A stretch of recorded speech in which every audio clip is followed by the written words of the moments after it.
નમસ્કાર વિદ્યાર્થીઓ, દરેકનું હાર્દિક સ્વાગત છે. મિત્રો, ધોરણ 9 તમારા વિષય છે કોમ્પ્યુટર, જેની અંદર મિત્રો તમારે જે એમસીક્યુઝ છે બુકના તેનું સંપૂર્ણ સોલ્યુશન કરીશું. કારણ કે એ જે એમસીક્યુઝ છે આઈએમપી હોય છે ને તેની અંદર જે છે તમારા પરીક્ષા અંદર પૂછાતા હોય છે અથવા તો તમને સ્વાધ્યાયની અંદર પણ ઘણા બધા ઉપયોગી બનશે. તો પહેલો ચેપ્ટર છે કોમ્પ્યુટર પરિચય, જેનું આપણે સંપૂર્ણ સોલ્યુશન કરીશું. તો ચાલો શરૂ કરીએ.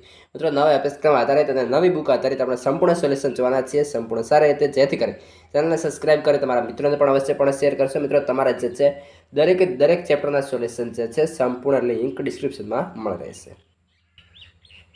તો પહેલા નંબર મિત્રો એમસીક્યુઝ છે કે નીચેનામાંથી કોમ્પ્યુટરનો લાક્ષણિક કાર્યપ્રવાહ કયો છે? તો આપણો સાચો જવાબ બનશે ઇનપુટ પ્રક્રિયા અને આઉટપુટ. બીજો છે નીચેનામાંથી કઈ બાબત એવી છે જે ડેટા અને અમલ કરવાની સૂચનાઓને કોમ્પ્યુટર યાદ રાખે છે, તે સાથે એકરૂપ છે? તો સંગ્રહિત પ્રોગ્રામનો ખ્યાલ. આગળ છે ત્રીજા નંબરે કોઈ કાર્ય કરવા માટે યંત્ર સમજી શકે તે સ્વરૂપમાં લખેલી ક્રમશઃ સૂચનાઓનો સેટ શેનો નિર્દેશ કરે છે? તો આવશે પ્રોગ્રામનો નિર્દેશ કરે છે. આગળ છે ચોથા નંબરે અંદર પૂછ્યું છે કોમ્પ્યુટરમાં ડેટા દાખલ કરતી વખતે નીચેનામાંથી કયું એકમ આપેલ ડેટાને યંત્ર વાંચી શકે તે સ્વરૂપમાં ફેરવે છે? તો આવશે ઇનપુટ.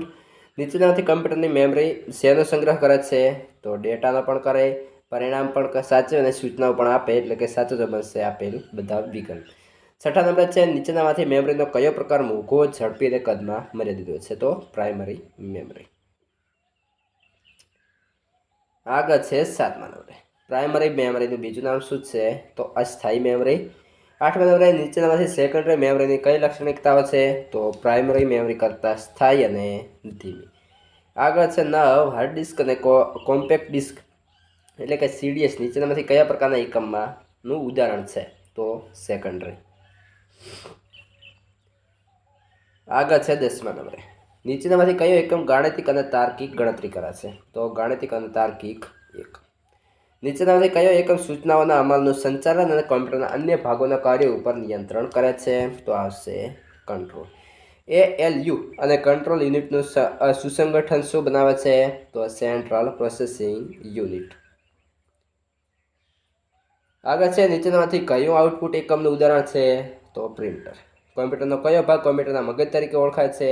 તો સેન્ટ્રલ પ્રોસેસિંગ યુનિટ. જીઆઈનું પૂર્ણ સ્વરૂપ શું છે? તો ગાર્બેજ ઇન ગાર્બેજ આઉટ. આગળ છે 16મા નંબરે નીચેનામાંથી કયું સોફ્ટવેરનો ભાગ છે? તો આવશે આપેલ બધા, એટલે કે સૂચનાઓ, દસ્તાવેજીકરણ અને ડેટા. આગળ છે નીચેનાથી કયો વિકલ્પ હાર્ડવેર શબ્દનો નિર્દેશ કરે છે? તો કોમ્પ્યુટરના ભૌતિક ભાગ. મિત્રો, આ હતું તમારું ચેપ્ટર 1નું સોલ્યુશન.